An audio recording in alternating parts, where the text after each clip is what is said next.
Amerika Syarikat AS dan China bergelut ke arah perang perdagangan habis-habisan apabila Presiden AS Donald Trump bersedia untuk melancarkan gelombang tarif baru terhadap puluhan negara perdagangan.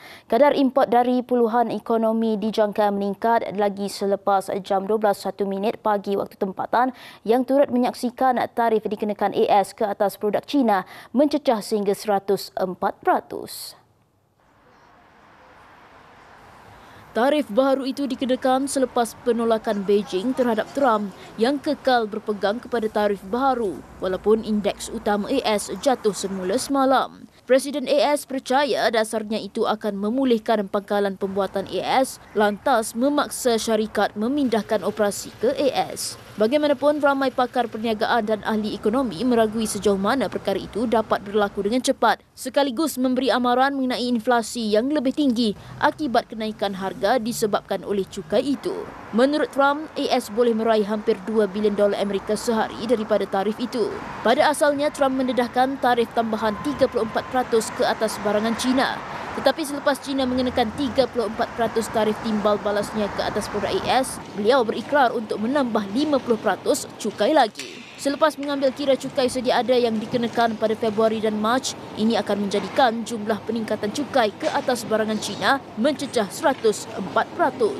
Beijing menyifatkan tindakan terbaru Trump itu sebagai pemerasan. Bagaimanapun, Perdana Menteri China itu memberitahu negaranya boleh mengharungi perkara itu dan yakin untuk mengekalkan pembangunan ekonomi yang mampan dan sihat.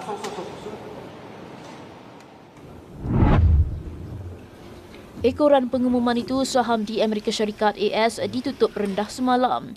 Saham Apple yang mencatatkan kenaikan lebih 4% pada awal dagangan ditutup susut hampir 5%.